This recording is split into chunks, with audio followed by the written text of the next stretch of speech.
Assalamu alaikum wa rahmatullahi wa barakatuh. Hello everyone, it's Zainab. Welcome back to my daily reading of Lantern of the Path by the 6th Imam, Imam As-Sadiq alayhi salam.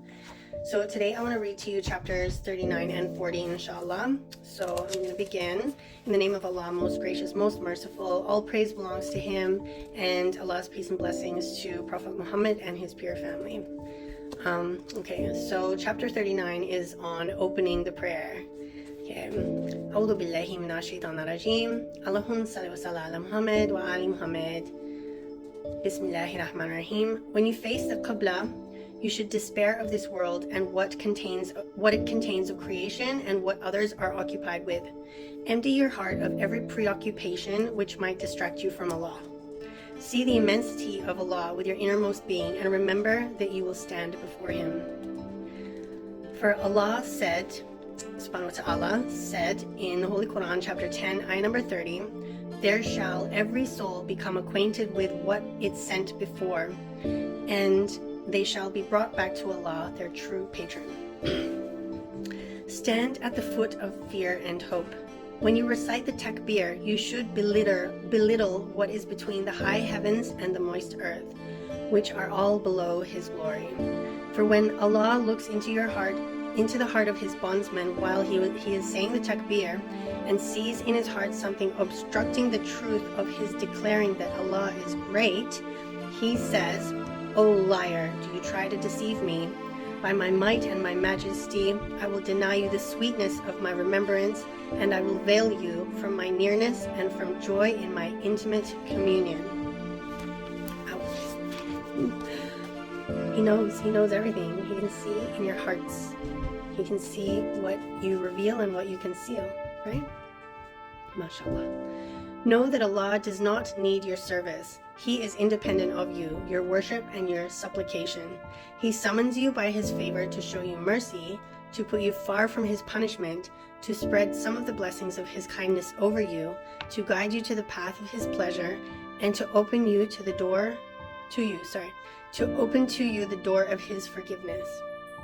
If Allah had created what He created in the universe many times over, forever without end, it would still be the same to Allah whether they all rejected Him or united with Him. All that He has from the worship of creatures is the display of His generosity and power. Therefore, make modesty your cloak and incapacity your shawl. Enter under the throne of the power of Allah, and you will capture the benefits of His lordship, seeking help in Him and asking for His succor. MashaAllah. Okay, so now I'll read chapter 40, which is on bowing in prayer. Okay, Bismillahirrahmanirrahim. The bondsman of Allah does not truly bow in ruku, but that Allah adorns him with the light of His radiance, shades him in the shade of His greatness, and clothes him in the garment of His purity. Bowing is first, and prostration, sujood, is second. There is courtesy in bowing, and in prostration, nearness to Allah. Whoever is not good in the courtesy is not fit for nearness.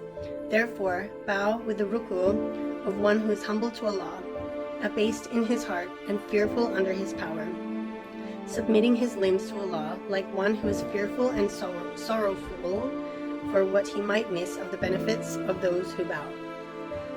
It is related that Rabi in Huthain used to stay awake all night until dawn in a single ruku.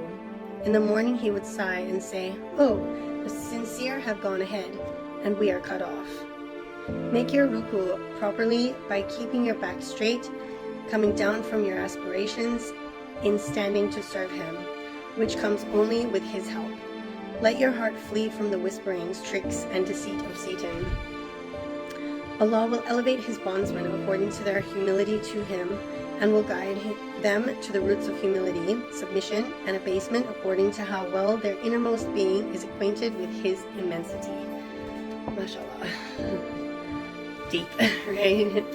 Okay, thanks for joining me today, and I hope you'll join me again tomorrow, and I'll read some more from this beautiful book for you, inshaAllah. And until then, stay blessed and stay tuned.